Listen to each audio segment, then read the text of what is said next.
오늘 이 시간은 반복적인 삶을 돌파하는 삶이라고 하는 제목으로 함께 은혜를 나누도록 하겠습니다. 어떤 한 남성분이 선술집에서 술이 흥건하게 취해 있었습니다.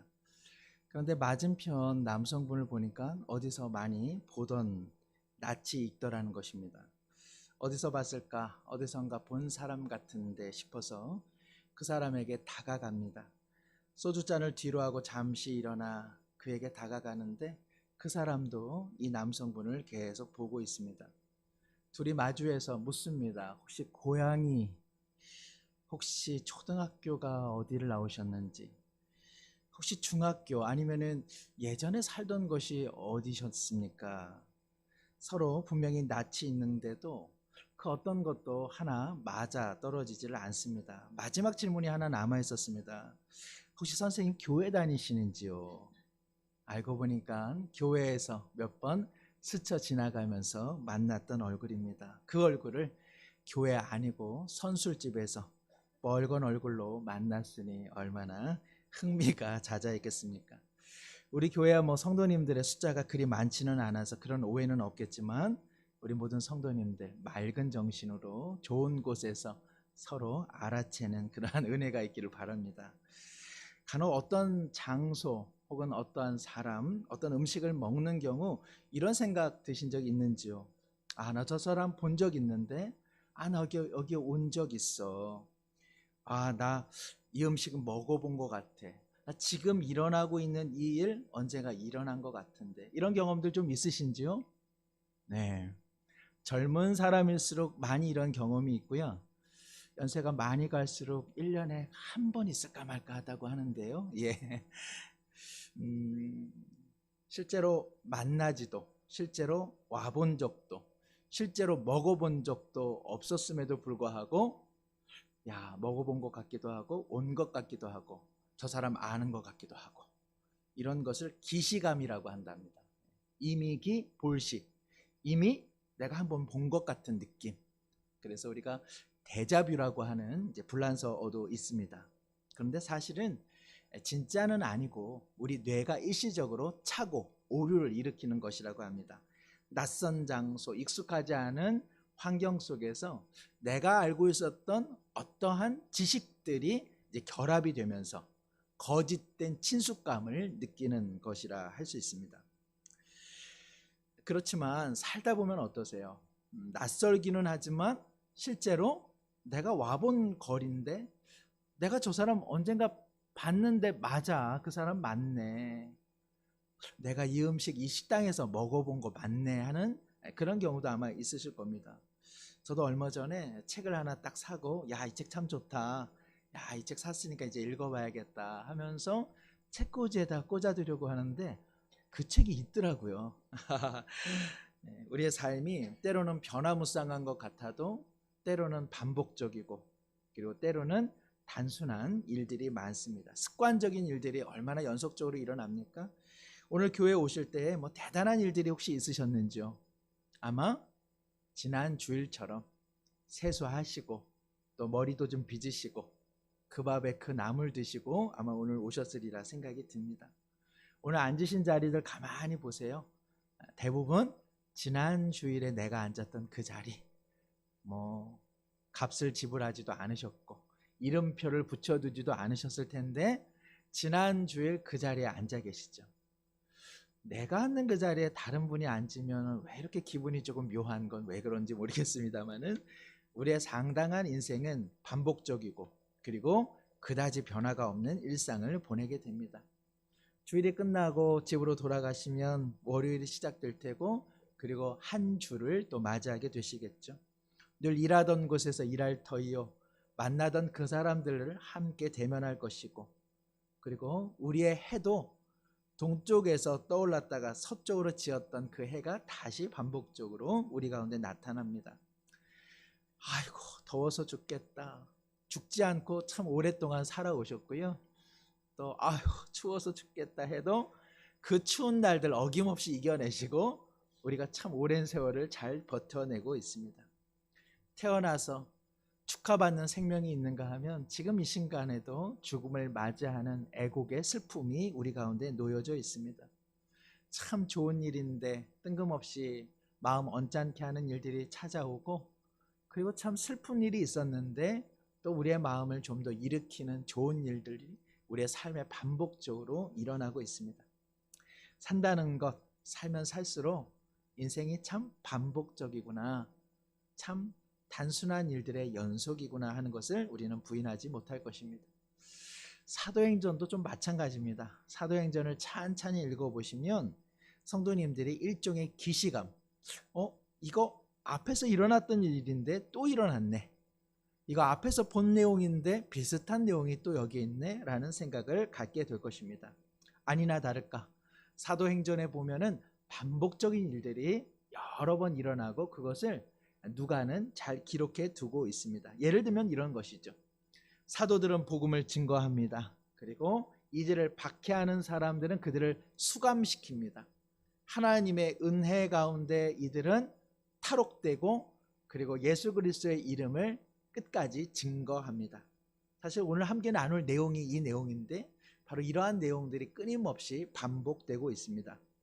오늘 본문 5장 17절에는 유대교를 수호하던 대제사장 그룹들, 그리고 친로마적 성향을 가지고 있었던 사두개인들이 기존의 질서가 반복적으로 유지되기 위해서 예수님의 이름을 증거하는 사도들을 포박하고 그들을 결박시키는 내용이 담겨져 있습니다. 오늘이나 어제나 또 내일이나 사회의 어떤 기득권층은 항상 내가 누리고 있는 질서가 항상 안정적으로 지속되어지기를 모두가 바라죠. 당시 예수님 당시도 그러했습니다. 대제사장, 그리고 제사장, 바리새인, 사두개인들은 하나님을 예배했는지는 몰라도 그들은 실제적으로 하나님의 메시아가 그들 가운데 오기를 진정으로 바라지는 않았습니다. 왜 그럴까요? 예수님이 오시면 그야말로 모든 질서가 깨어지는 것, 그래서 자신들이 누리고 있던 권리와 권세와 힘이 다 사라지는 것을 이들은 원하지 않았기 때문에 그러합니다. 그래서 18절에 보면 사도들을 잡아다가 옥에 가둡니다. 놀라운 일입니다. 하나님을 경배하는 이들이 하나님의 말씀, 그리고 예수 그리스도의 이름을 증거하는 이들을 옥에 가둔 사건은 그들이 어떠한 사람들인지를 여실하게 드러내고 있습니다. 그런데 이 일은 오늘만 일어난 일이 아닙니다. 사도행전 4장 1절에서 3절을 보시면 동일한 사건이 일어났던 것을 우리는 발견하게 됩니다. 사도들이 백성에게 말할 때 제사장들과 성전 맡은 자와 사두개인들이 이르러 예수 안에 죽은 자의 부활이 있다고 백성을 가르치고 전험을 싫어하여 그들을 어떻게 했습니까? 잡음에 날이 이미 저물었으므로 이튿날까지 가두었더라. 오늘 5장에서도 사도들을 가두었던 이들은 앞선 4장에서도 동일한 행동을 했습니다. 율법을 통해서, 그리고 제사장들을 통해서만 언약의 자녀가 되어야 하는데 사도들은 예수 그리스도의 이름만 믿으면 하나님의 언약의 자녀가 된다고 하니까 이것이 그들에게는 싫었습니다. 자신들이 내세운 정결법, 자신들이 구축한 예루살렘의 성전 체제를 통해서만 하나님의 자녀가 된다, 이렇게 그들은 늘 설파해 왔는데 사도들이 예수 그리스도의 이름만 믿으면 하나님의 자녀요, 예수 그리스도의 이름만 믿으면 일어나서 걷지 못하던 인생들이 일어나 하나님을 찬양할 수 있겠다 이야기를 하니 이것이 이들에게는 큰 저항감을 불러일으킨 것입니다. 그런데요, 바로 이 제사장들, 바리새인들, 사두개인들이 예수 그리스도의 이름을 이처럼 핍박하고 그리고 거절했던 것은 사도행전에서만의 일이 아닙니다.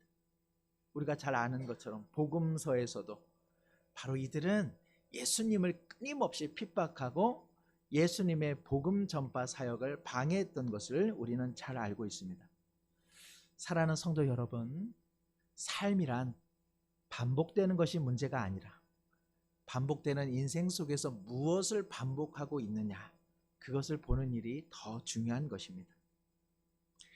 바리새인들과 사두개인 제사장들은 반복적인 일들을 한 가지 하고 있었는데 그것은 무엇을 하고 있었습니까? 하나님의 이름이 증거되어지고 전파되어지고 무사람들이 하나님의 이름, 예수님의 이름을 의지하여 다시 생명을 얻는 그 일을 이들은 끊임없이 저항하고 그리고 끊임없이 이것을 방해했던 것입니다.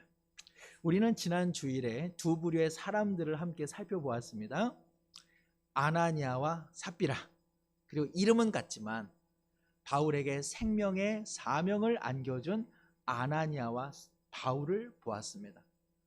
아나니아와 삽비라는 그들 인생 그리고 공동체의 걸림돌이 된 인생이라면 바울과 아나니아는 하나님과 그리고 서로에게 디딤돌이 되어주는 멋진 인생을 살았습니다. 제사장들, 바리새인들, 사두개인들의 삶은 반복적인 인생을 통하여 하나님 나라의 걸림돌이 되었다면 사도들은 반복적인 복음 전파의 사역을 통하여 하나님 나라의 디딤돌이 된 것입니다. 사랑하는 성도 여러분, 어제나 오늘이나 내일이나 별반 다를 바 없는 우리의 인생 속에서 우리는 무엇을 반복하며 살아가고 있습니까? 우리는 무엇을 지속적으로 반복하며 하나님 앞에 다가가고 있습니까? 오늘 비록 옥에 갇혔지만 오늘 본문 19절에 보면 주의 사자가 그 옥의 문을 엽니다. 그리고 이 사도들에게 생명의 말씀을 주저함 없이 전하라고 이야기합니다. 사도들은 이 말씀을 부여잡고 예수 그리스도의 이름을 끊임없이 증거합니다. 그리고 이들을 억류했던 대제사장과 그리고 사두개인들에게 이렇게 이야기합니다. 5장 29절, 베드로와 사도들이 대답하여 이르되 사람보다 하나님께 순종하는 것이 마땅하니라. 비록 너희들이 우리를 억류하고 핍박하지만 우리가 반복적으로 해야 될 일은 하나님께 순종하는 일이요 예수 그리스도의 이름을 증거하는 일이라고 이야기하고 있습니다. 이것은 사도들에게 일회적인 일이 아닙니다. 앞서 대제사장들이 이들을 억류했던 사건이 반복적이었다면 이들의 이러한 하나님께 대한 순종도 반복적인 일입니다. 그래서 사도행전 4장 18절과 20절을 보면 이렇게 기록되어 있습니다. 우리 함께 한번 읽어보도록 하겠습니다. 그들을 불러 경고하여 도무지 예수의 이름으로 말하지도 말고 가르치지도 말라 하니 베드로와 요한이 대답하여 이르되 하나님 앞에서 너희의 말을 듣는 것이 하나님의 말씀을 듣는 것보다 옳은가 판단하라. 아멘.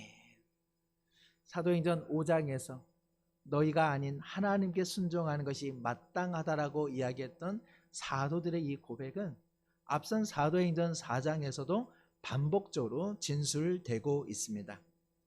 너희는 예수의 이름으로 말하지 말라고 이야기하지만 우리는 너의 말을 듣는 것이 아니라 하나님의 말씀을 들어 우리는 이 생명의 복음을 증거하겠다고 이야기하고 있는 것입니다. 사도들이 전한 이 말씀을 사도행전 5장 20절 주의 사자는 생명의 말씀이라고 이야기했는데 사도들은 끊임없이 반복적인 삶을 통하여 하나님 나라를 향한 디딤돌의 인생을 살았다는 것입니다. 앞서 제가 질문했던 것처럼 사랑하는 성도 여러분, 우리의 반복적인 인생 속에서 우리는 걸림의 인생을 살아가고 있습니까? 아니면 누군가 하나님께로 향할 수 있는 디딤의 인생을 살아가고 있습니까? 삶이 반복적인 것이 문제가 아니라 반복적인 삶 속에서 내가 무엇을 반복하며 살아가고 있는가, 이것이야말로 가장 중요한 것입니다. 지난 시대에 우리 어머니와 아버지의 삶이란 얼마나 반복적이고 얼마나 지루하고 얼마나 단조로운 삶을 살아냈습니까? 그러나 부모님들의 반복적인 사랑과 헌신과 눈물과 땀과 기도가 있었기에 오늘 우리도 이 반복적인 삶을 살아낼 수 있는 것 아니겠습니까? 때로는 모진 인생, 때로는 덧없는 인생, 별반 나아질 것 없는 살림살이를 보면서 때때로는 확 죽어버릴까 하는 생각도 우리 모든 부모님들이 한두 번은 했을 것입니다. 그러나 아무것도 모르고 잠자는 새끼들을 바라볼 때에 내가 살아야지 이 악물고 살아온 부모님들이 계시기에 우리의 삶이 때로는 반복적이라 할지라도 우리의 인생을 살아갈 수 있는 것입니다.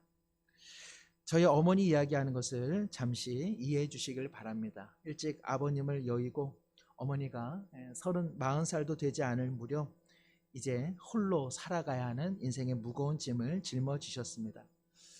제가 고등학교 무렵 어머니는 주말이면 국과 반찬 그리고 큰 비닐봉지에 한 무더기에 밥을 해서 밤 11시 정도면 집을 나서고는 하셨습니다. 한밤중에 낚시를 하러 가는 사람들의 봉고차에 함께 올라 밤을 새시면서 그분들에게 반찬과 밥을 제공해주고 그분들이 돌아오는 아침과 그리고 낮 그리고 저녁까지 먹거리를 준비하는 그 일을 하셨기 때문에 그러합니다. 가장 힘든 날은 뭐니 해도 추운 겨울이었습니다. 출발하기도 전부터 이미 추운 겨울밤 누나와 저는 무거운 먹거리를 끌어 대기하는 봉고차까지 끌고 갔습니다. 어머니는 손을 흔들면서 추운 겨울의 낚시터로 매 주말마다 먼 길을 떠나가곤 하셨습니다. 평일에도 일을 하셨던 어머니는 주말도 홀로 된 삶으로 자식들을 먹여보려고 최선을 다하여 반복적으로 그 일을 감당해 오셨습니다. 그러나 이와 같은 이야기는 비단 저의 어머니 이야기만은 아닐 것입니다. 더한 고생을 마다하지 않은 수많은 부모님들의 그 반복적인 수고와 땀, 그러나 그 반복적인 사랑 때문에 오늘 누구의 생명도 다 지속될 수 있는 것 아니겠습니까? 반복적인 삶이라 하여 무가치한 것은 아닙니다. 그러나 반복적인 삶 속에 걸림의 인생을 살아간다면 그것은 무가치한 인생일 것이요, 누군가를 향한 디딤의 인생을 살아간다면 그 반복적인 삶 또한 하나님 앞에서는 칭찬받는 멋진 인생이 될 것입니다. 반복적인 삶을 살아간들 하나님의 발 아래 자신의 삶을 위치시켜내지 못한다면 그 반복적인 삶은 악의 악순환일 뿐이요, 어제와 오늘이 다를 바 없는 반복적인 인생을 산다 할지라도 매일매일 하나님의 발 아래 내 삶을 내려둔다면 그 반복적인 삶은 생명의 선순환이 아니고 뭐가 되겠습니까? 그런데 여기서 가장 중요한 것은 우리의 죄의 악순환과 그리고 생명의 선순환의 충돌 속에 우리가 하나님의 뜻대로 살아가기 위해서는 내 결심만으로는 부족하다는 사실입니다. 사랑하는 성도 여러분, 우리가 반복적인 삶 속에서 생명과 사랑의 선순환을 살기 위해서는 하나님의 은혜가 절대적으로 필요한 줄로 믿습니다. 하나님의 은혜가 반복적이고 무미건조한 우리의 삶 속에 어김없이 돌파하여 임하는 것을 꼭 믿으시기를 바랍니다. 오늘 본문의 내용이 그러합니다. 대제사장과 사두개인과 바리새인들은 끊임없이 사도들을 억류하였습니다. 그럼에도 불구하고 사도들은 예수 그리스도의 이름을 증거하기를 소망하였습니다. 그러나 현실은 녹록지 않았습니다. 아무리 예수 그리스도의 이름이 강력하여도 세상에서는 언제나 힘과 권세를 가진 사람들이 예수님을 증거하는 사람들을 억류할 수 있기 때문에 그러합니다. 믿음의 많은 사람들은 때때로 오해를 합니다.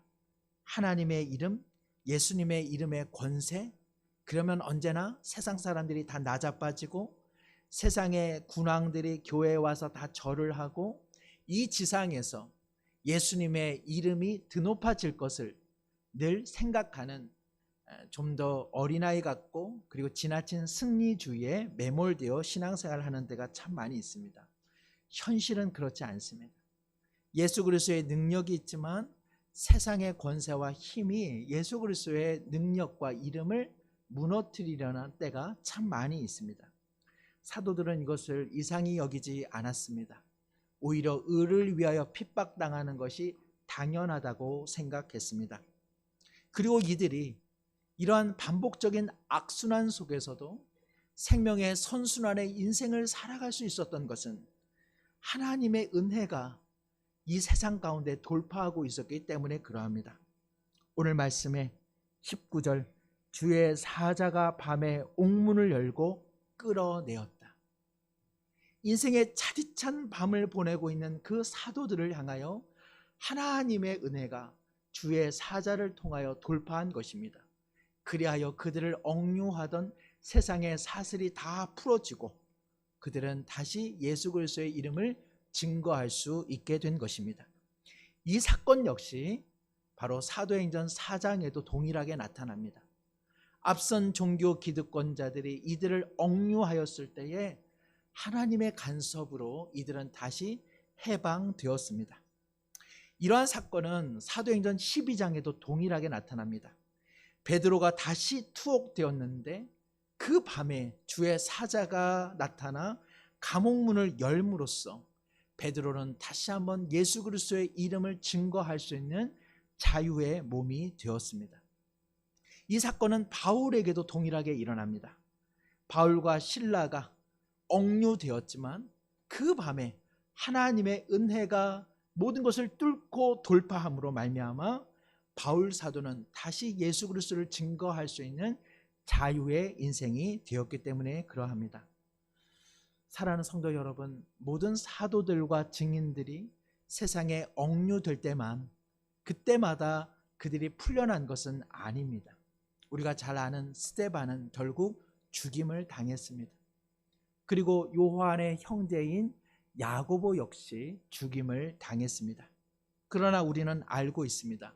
그들 모두가 하나님의 생명의 품 안에 있는 것을 우리는 알기 때문에 우리를 승리케 하고 우리를 이기게 하시는 바로 그 능력은 우리에게 있지 않고 이 모든 것을 돌파하여 임하는 하나님의 은혜에 있는 줄로 믿습니다. 어제와 별반 다를 바 없는 세상 속에서 세상의 반복적인 일들이 우리를 때때로는 수감시키고 투옥시키고 우리의 마음과 심령을 자유롭게 하지 못할 때가 많이 있습니다. 하나님의 뜻대로 살아보겠노라고 다짐하고 결심하지만 세상이 올가맨 그 사슬로 우리의 마음은, 우리의 심령은 온전하지 못할 때도 많이 있습니다. 그러나 그것을 돌파하여 우리를 자유케 하고 우리를 승리케 하고 우리를 이기게 하시는 바로 그 능력은 하나님의 은혜인 줄로 믿습니다. 끝으로 초대교회의 역사적 이야기로 말씀을 마칩니다.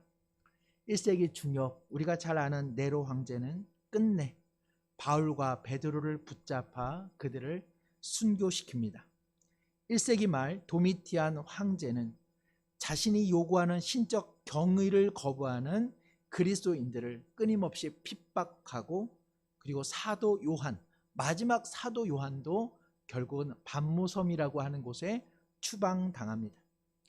2세기 중엽 아우렐리우스라고 하는 황제는 기독교인들 지역에서 폭력이 자행되었음에도 불구하고 이것을 방치함으로써 수많은 그리스도인들이 생명을 잃게 되었습니다.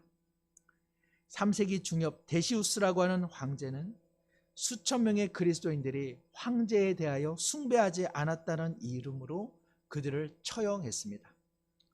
콘스탄티누스가 기독교를 공인하기 직전인 3세기 말 디오클레티안이라고 하는 황제는 교회를 불태워버렸고 성경의 글자들을 다 압수해 버렸으며 수많은 그리스도인들의 시민권을 다 박탈해 버렸습니다.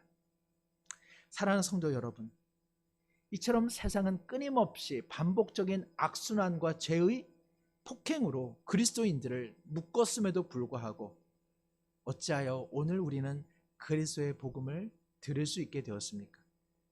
세상은 반복적으로 사망과 죽음을 선포했음에도 불구하고 오늘 우리는 어떻게 생명의 복음을 자유롭게 향유하고 들을 수 있게 되었습니까? 이것은 오직 하나입니다.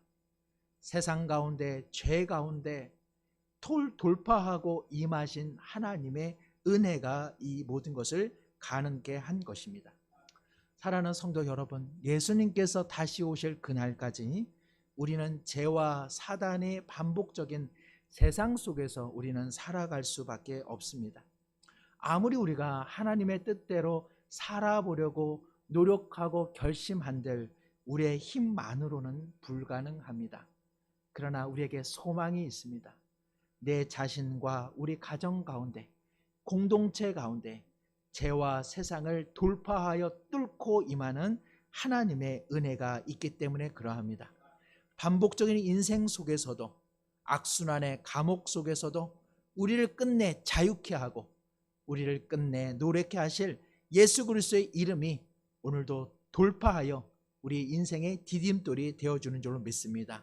한 주간 살아갈 때 우리의 모든 한계를 돌파하여 임하는 하나님의 은혜를 붙잡고 예수 그리스도의 이름으로 당당히 일어서시는 모든 성도님들 되시기를 다시 한번 축복합니다. 기도하겠습니다. 하나님 아버지, 하나님의 은혜가 우리의 반복적인 일상을 뚫고 돌파해 옴을 믿습니다. 우리를 절망케 하는 악순환 속에서도 하나님 뜻대로 살아보려는 선순환이 가능한 것은 어둠을 뚫고 세상을 돌파하여 우리 자신과 가정과 공동체에 임하는 하나님의 은혜인 줄로 믿사오니 한 주간 살아갈 때도 이 은혜 디딤돌 되어 다시 일어나는 우리 모든 성도들 되게 하여 주시옵소서. 의지하오며 예수님의 이름으로 기도드리옵나이다. 아멘.